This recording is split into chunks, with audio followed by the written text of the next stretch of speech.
തൃശൂർ പൂരം വെടിക്കെട്ട് ഒഴിവാക്കാൻ ധാരണയായിരിക്കുന്നു.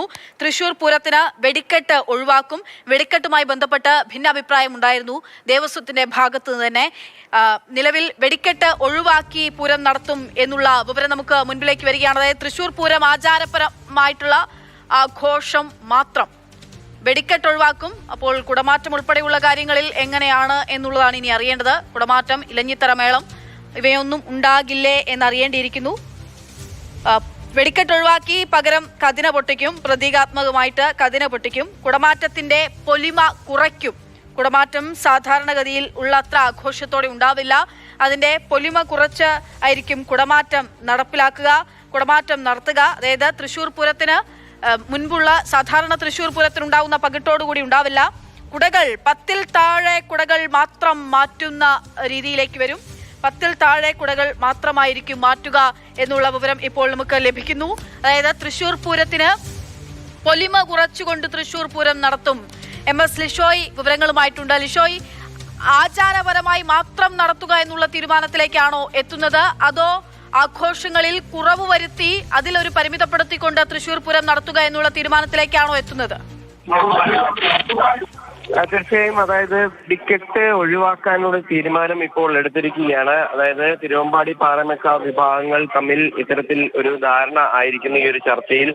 മാത്രമല്ല, അത് ഈ വെടിക്കെട്ട് ആചാരത്തിന്റെ ഭാഗമായി തന്നെയാണ് ഇത്രയും നാൾ നടത്തി വന്നിരുന്നത്. അപ്പോൾ അങ്ങനെ വെടിക്കെട്ട് നടത്തുമ്പോൾ അത് എങ്ങനെ നടത്തണം എന്നുള്ള കാര്യത്തിൽ ഒരു വ്യക്തത വന്നിരിക്കുകയാണ്. അതായത് കതിന പൊട്ടിച്ച് ആയിരിക്കും. അതായത് ഈ സാധാരണഗതിയിൽ ഈ പൂരം അവസാനിക്കുന്ന സമയത്ത്, ആ സമയത്താണ് വെടിക്കെട്ട് ഉണ്ടാകാറുള്ളത്. ആ പൂരം അവസാനിക്കുന്ന സമയത്ത് വൈകുന്നേരത്തെ പൂരവും അതുപോലെ തന്നെ പകൽപൂരവും അവസാനിക്കുന്ന സമയത്താണ് ഇത്തരത്തിൽ ഈ വെടിക്കെട്ട് ഉണ്ടാകാറുള്ളത്. ആ വെടിക്കെട്ട് അതിന് പകരമായി കതിന പൊട്ടിച്ചായിരിക്കും ഇത്തവണ തൃശൂർ പൂരത്തിന് വെടിക്കെട്ടിന് പകരം ഉണ്ടാവുക. മാത്രമല്ല ഈ മറ്റ് ചടങ്ങുകളൊക്കെ തന്നെ സാധാരണ പോലെ തന്നെ ചെയ്യും. മാത്രമല്ല, ഈ കുടമാറ്റത്തിന്റെ പൊലിമ അത് നന്നേ കുറയ്ക്കും എന്നുള്ളത് തന്നെയാണ്. അതായത് ഏകദേശം 10-ൽ താഴെ കുടകൾ മാത്രമാണ് മാറ്റാനായുള്ള സാധ്യതയുള്ളൂ എന്നുള്ളതാണ്.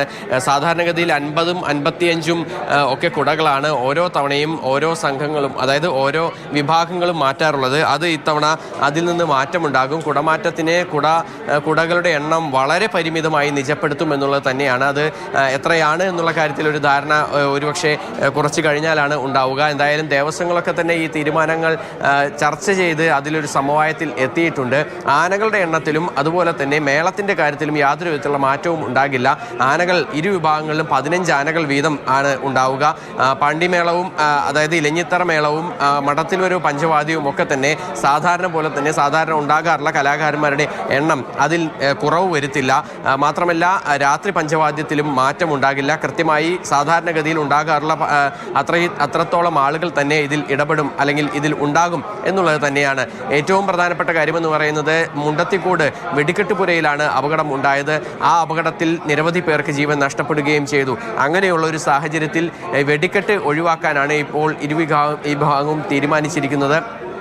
മാത്രമല്ല, അതിന് ഈ ഒരു ചടങ്ങ് അത് സാധാരണഗതിയിൽ തന്നെ നടത്തുന്നതിൻ്റെ ഭാഗമായി അത് കതിന പൊട്ടിച്ചുകൊണ്ട് അതിനൊരു പകരം വയ്ക്കുക, അല്ലെങ്കിൽ ഒരു പകരമായി അത്തരത്തിലൊരു കതിന പൊട്ടിക്കുക എന്നുള്ള ഒരു ചടങ്ങിലേക്ക് മാറ്റുക എന്നുള്ളതാണ് ചെയ്യുന്നത്. സാധാരണഗതിയിൽ പുലർച്ചെ 3 മണിക്ക്, അതായത് തൃശൂർ പൂരം നടക്കുന്നത് 26-ാം തീയതിയാണ്. അപ്പോൾ 27-ാം തീയതി പുലർച്ചെ 3 മണിക്കാണ് വെടിക്കെട്ട് ഉണ്ടാകാറുള്ളത്.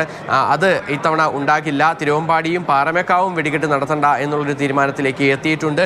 മാത്രമല്ല, അതിനുശേഷം ഈ തൊട്ടടുത്ത ദിവസം ഉപചാരം ചൊല്ലി പിരിഞ്ഞതിന് ശേഷം പകൽപൂരത്തിന് ശേഷം ഏകദേശം 12:30-ക്കും 1 മണിക്കും ഇടയിലാണ് ഇത്തരത്തിൽ ഈ പകൽ വെടിക്കെട്ട് ഉണ്ടാകാറുള്ളത്. ആ പകൽ വെടിക്കെട്ടും വേണ്ടെന്ന ഒരു നിലപാടിലേക്ക് ഇരു ദേവസ്വങ്ങളും ഇപ്പോൾ എത്തിയിരിക്കുകയാണ്. ഘടകക്ഷേത്രങ്ങൾക്ക് നൽകേണ്ട ആനകളുടെ കാര്യത്തിലും അതുപോലെ തന്നെ അവിടെ ഉണ്ടാകുന്ന എഴുന്നള്ളിപ്പുകളുടെ കാര്യത്തിലും ഒന്നും തന്നെ മാറ്റമില്ലാതെ തുടരും.